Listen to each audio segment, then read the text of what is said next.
Breaking news చూస్తున్నాం. ఏపీలో EVM ధ్వంసం ఘటనపై సిట్ స్పెషల్ ఫోకస్ పెట్టింది.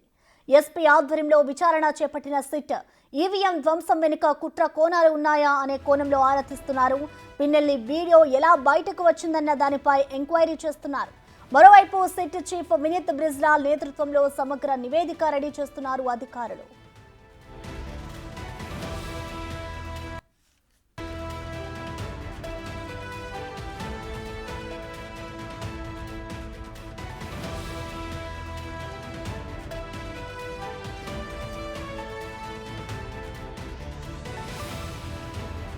ఏపీలో ఈవీఎం ధ్వంసం ఘటనపై సిట్ స్పెషల్ ఫోకస్ పెట్టింది. ఎస్పీ ఆధ్వర్యంలో విచారణ చేపట్టిన సిట్ ఈవీఎం ధ్వంసం వెనుక కుట్ర కోణాలు ఉన్నాయా అనే కోణంలో ఆరా తీస్తున్నారు. పిన్నెల్లి వీడియో ఎలా బయటకు వచ్చిందన్న దానిపై ఎంక్వైరీ చేస్తున్నారు. మరోవైపు సిట్ చీఫ్ వినీత్ బ్రిజ్లాల్ నేతృత్వంలో సమగ్ర నివేదిక రెడీ చేస్తున్నారు అధికారులు.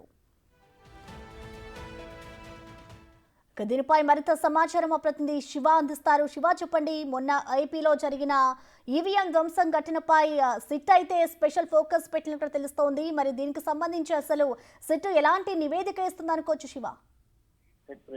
మొత్తం మీద చూసుకుంటే ఆంధ్రప్రదేశ్ లో మాచల్లో జరిగిన హింసాత్మక సంఘటనకు సంబంధించి కూడా సిట్ వరుసగా దర్యాప్తు చేస్తోంది. తాజాగా మాచల్ల నియోజకవర్గంలో జరిగిన ఈవీఎం ధ్వంసానికి సంబంధించి కూడా అసలు ఈవీఎం ధ్వంసం చేయడానికి గల కారణాలు ఏంటి, కావాలనే చేశారా, వేరే కారణాలు ఏమైనా ఉన్నాయా అనే కోణంలో కూడా పూర్తి స్థాయిలో కూడా విచారణ చేపడుతున్నాం. అలాగే వీడియో ఏ విధంగా బయటకు వచ్చింది, ఎక్కడి నుంచి బయటకు వచ్చింది, వీడియో బయటకు ఎవరు తీసుకొచ్చారు అనే కోణంలో కూడా విచారణ చేపడుతున్నారు. ఈ కేసుకు సంబంధించి కూడా వినీత్ స్వయంగా పర్యవేక్షించాలని చెప్పి నిర్ణయం తీసుకున్నారు. ఇప్పటికే సిట్ బృందం 2 సార్లు ఈవీఎం ధ్వంసమైన ప్రాంతానికి వెళ్లి స్వయంగా పలువురిని అడిగి విచారణ కూడా చేపట్టినట్టు తెలుస్తా ఉంది. ఇవాళ రేపట్లో దీనికి సంబంధించి సిట్టు ఏదైతే ఉందో చాలా వేగంగా దర్యాప్తు చేస్తున్న నేపథ్యంలో మాచర్లో జరిగిన అల్లర్లకు సంబంధించి ఇవాళ రేపట్లో మరొక నివేదికను ఇచ్చేందుకు కూడా సిట్ అయితే సిద్ధమవుతా ఉంది. అయితే ఏదైతే ఈవీఎం ధ్వంసానికి సంబంధించి 2 రకాలుగా విచారణ చేపట్టాలని చెప్పి కూడా అధికారులు అయితే భావిస్తా ఉన్నారు.